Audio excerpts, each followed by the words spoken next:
भगवान कह रहे हैं मुझे एक बार को पाषाण मान करके तुमने सेवा कर दी, मैं स्वीकार कर लूंगा, लेकिन यदि मेरे किसी अनन्य भक्त का तुमने अपराध कर दिया तो मैं चाकर के भी तुमको दर्शन नहीं दूंगा। वृंदावन के एक संत, वे एक बहुत बड़े व्यापारी थे, सावधानी से सुनिएगा, लेकिन वृंदावन आकर के कथा भागवत श्रवण करने के बाद में ऐसा संतत्व जीवन में आया कि सब परित्याग करके उन्होंने संन्यास ग्रहण कर लिया। एक महात्मा जी से दीक्षा ले ली, महात्मा ने उनको सुंदर गुरु मंत्र प्रदान किया और कहा कि इस मंत्र की निष्ठा मान करके, इस मंत्र को ही योगेश्वर कृष्ण का स्वरूप मान करके इस पर पूर्ण विश्वास के साथ इसका जप करो। ठीक है। और जैसी गुरु जी की आज्ञा थी, पहले जमुना स्नान, फिर रज को माथे से लगा करके, रज को अपने 12 अंगों में लगा करके फिर मंत्र का स्मरण करना। बोले ठीक है, सावधानी से सुनना। संत गए, पहले तो यमुना में डुबकी लगाई, डुबकी लगा करके ब्रज रज को अपने पूरे तन पर लगा करके और गुरु मंत्र का, गुरु तारक मंत्र का जैसे ही स्मरण करने लगे तो एक बार में ही, एक मंत्र का जाप करते ही, नेत्र बंद करते ही उनको श्री लाडली जी और श्री ठाकुर जी का दर्शन होने लगा। एक बार नहीं हुआ है। हमारे गुरुदेव, हम जिस परंपरा से हैं, जिस प्रकार पुष्टि मार्ग के मुख्य प्रणेता श्री वल्लभाचार्य जी हैं, ऐसे हमारे श्री संप्रदाय के मुख्य जो आचार्य हैं वे हैं अनंत श्री विभूषित भाष्यकार स्वामी श्री रामानुज भगवान शेषावतार। जब उनको गुरु जी ने अष्टाक्षर मंत्र दिया हमारे श्री वैष्णव संप्रदाय का, तो गुरु मंत्र का पहला जाप करते ही शंख चक्र गदा पद्म धारण करके नारायण प्रकट हो गए और उनको दर्शन दे दिया। भक्तमाल में वर्णन है कि गुरु मंत्र का, वैसे तो शास्त्राज्ञा करते हैं गुरु मंत्र किसी को सुनाना नहीं चाहिए, लेकिन जैसे ही श्री रामानुजाचार्य जी ने पहला अष्टाक्षर मंत्र गाया और पहला मंत्र का उद्बोधन करते ही नारायण प्रकट हो गए, तो उनको प्रणाम करना भी भूल गए। क्या किया? बोले गोपुर है आरूढ़ उच्च स्वर मंत्र उच्चारो।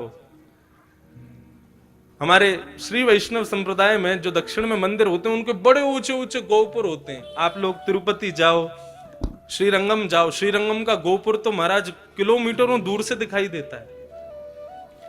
तो जैसे ही रामानुजाचार्य भगवान ने श्री नारायण प्रभु के दर्शन किए तो प्रणाम भी नहीं किया, दौड़े हैं और सीधे गोपुर के ऊपर खड़े होकर के अष्टाक्षर मंत्र को जोर जोर से चिल्लाने लगे, गाने लगे।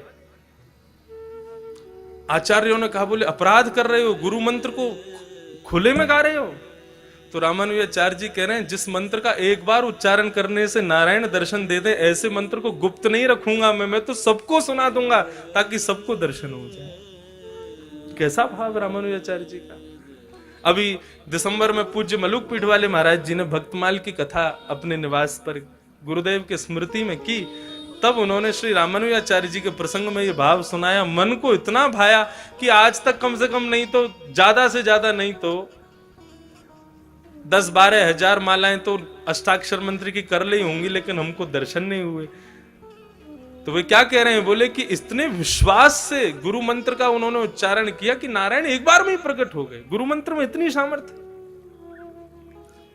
तो वृंदावन के उस भक्त को गुरु तारक मंत्र दिया, वो कहा इसका जाप करो। यमुना जी स्नान करके ब्रजरज तन से लपेट करके जैसे ही वे आंख बंद मूंद करके बैठे तो श्री लाडली जी और किशोरी जी और लाल जी दोनों प्रकट हो गए और दोनों दर्शन देने लगे। और केवल दर्शन नहीं, लीला का दर्शन कराते थे उनको, और वो बैठे बैठे वहीं पर लीला का दर्शन करते थे। आज ठाकुर जी मान कर गए हैं, आज ठकुरानी मान कर गई हैं, यहां ठाकुर जी ठकुरानी को मना रहे हैं, आज ठाकुर जी को ठकुरानी मना रहे, ऐसा दर्शन उनको होता। एक बार कोई विचित्र लीला ठाकुर जी दिखा रहे थे, उसमें ऐसी लीला हुई कि उस संत को बहुत जोर से हंसी आ गई, और जैसे ही उसको हंसी आई इतने में ही सामने से कोई भगवान का भक्त था, लेकिन अपंग था, उसका एक पैर नहीं था, वो वहां से जा रहा था। अब जैसे ही उसका वहां आना हुआ, इनका जोर से हंसना हुआ, इसकी हंसी को सुनकर के उन्होंने विचार किया कि मेरे इस दुर्बलता पर ये हंस रहे, मेरी अपंगता पर हंस रहे। और इस बात का विचार करके वो बड़े दुखी हो गए। जैसे ही उनके हृदय में दुख आया, इनके नेत्रों में ठाकुर ठाकुरानी का जो दर्शन हो रहा था वो अंतर ध्यान हो गया। इन्होंने नेत्र खोले, पुनः यमुना जल से अपना मुख धोया, पुनः ब्रजरज लपेट के फिर से गुरु तारक मंत्र का उच्चारण किया, लेकिन अब ठाकुर जी बुलाने से भी नहीं आ रहे, बार बार अदृश्य अदृश्य अदृश्य हो रहे हैं। दौड़े अपने गुरुदेव के पास और जाकर के चरण पकड़ लिए, रुदन करने लगे, बोले जय जय मुझसे कोई बहुत बड़ी भूल हो गई, ठाकुर जी का दर्शन नहीं हो रहा मेरे को, मैं कैसे जीऊंगा उनके दर्शन के बिना। उन्होंने पूरा पूछा, क्या हुआ तुमसे, कोई अपराध तो नहीं हो गया? बोले मैं अपराध कहां कर सकता हूं प्रभु। बोले सच सच बताओ, जब तुमने नेत्र खोले, ठाकुर जी का दर्शन अंतर ध्यान हुआ, नेत्र खोलती आसपास क्या वातावरण था? बोले वातावरण तो कुछ नहीं था, लेकिन हाँ एक थोड़ी सी दूर पर मैंने एक महात्मा को जाते हुए, भक्त को जाते हुए देखा। बोले वो भक्त कैसा था? बोले एक पांव नहीं था उनका। गुरु समझ गए। बोले देखो तुमने तो भाव से ही अपने भाव को स्थापित किया होगा, लेकिन उनको ऐसा लग गया कि तुम जो हंसे हो वो उनकी अपंगता पर हंसे। और बेटा भगवत अपराध से तो मुक्त हो जाओगे, लेकिन भगवत भक्त अपराध से भगवान कभी मुक्त नहीं करते। अपना मान टले टल जाए, पर भक्त का मान न टलते देखा। गुरुजी आज्ञा करो, मैं क्या करूं? बोले वृंदावन में जितनी भी साधक महापुरुष हैं सबका भंडारा कराओ और सबको दक्षिणा दे करके, सबके चरणों में दंडवत प्रणाम करके सबसे क्षमा मांगो। जिससे तुमने अपराध नहीं भी किया उससे भी क्षमा मांगो। क्षमा में इतनी सामर्थ है कि ठाकुर जी पुनः प्रकट होकर दर्शन दे देंगे। उन्होंने वही किया, सबको प्रणाम किया, सबको बंधुओं क्षमा। हमारे पूज्य नाना जी क्षमा का इतना सुंदर भाव बताते थे। वे एक बार मुझे बता रहे थे, बोले लाला जब नाना जी विद्यालय में पढ़ते थे तो बता रहे थे, बोले मैं छोटा सा था और नाना जी की माता जी, हमारी पर नानी हुई, नाना की माता जी, तो पर नानी ऐसी कुछ भाव रहा होगा। तो नाना जी की माता जी बीमार हो गई, तो नाना जी के मामा जी ने आकर के गुरुदेव को बताया, बोले कि एक किशन लाल की माता जी बीमार हो गई हैं गुरुजी, लेकिन हम पर इतना धन नहीं है, क्या करें कैसे करें, आप बस प्रार्थना करो ठाकुर जी से वो जल्दी स्वस्थ हो जाएं। नाना जी बोले लाला मैं इतना विचलित है गयो, इतना दुखी है गयो कि क्या करूं। तभी बोले हमारे गुरुकुल में एक संत रहते थे, उनके चरणों में जाकर के मैंने प्रणाम करके ये भाव बताया।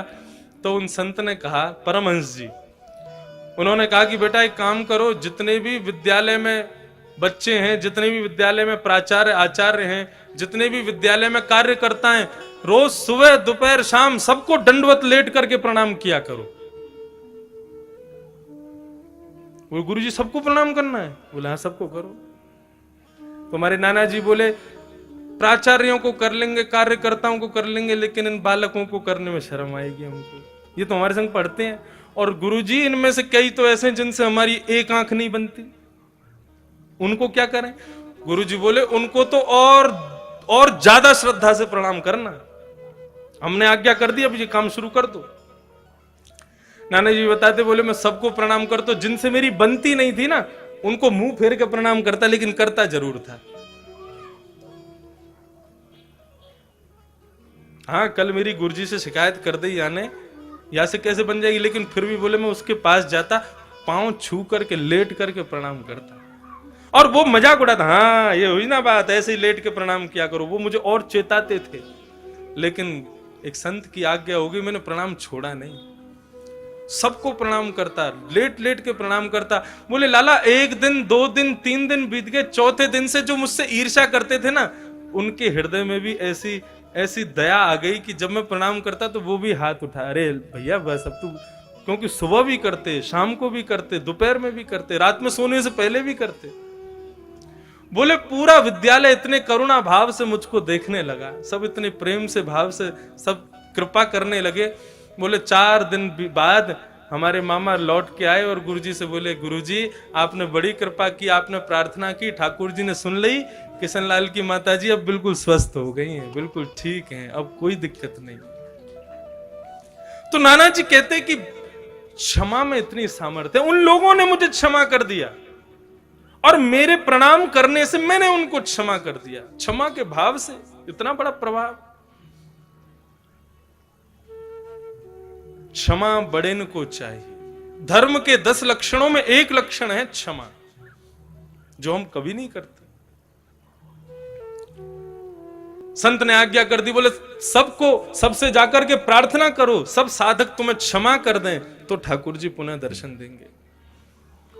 उन संत ने सबको प्रणाम किया, सबको दक्षिणा दी, सबके चरणों में लेट करके क्षमा मांगने लगे। सब कहते अरे भैया तेरा अपराध नहीं है, तू क्षमा क्यों मांग रहा? बोले नहीं, मैंने बहुत बड़ा अपराध कर दिया है।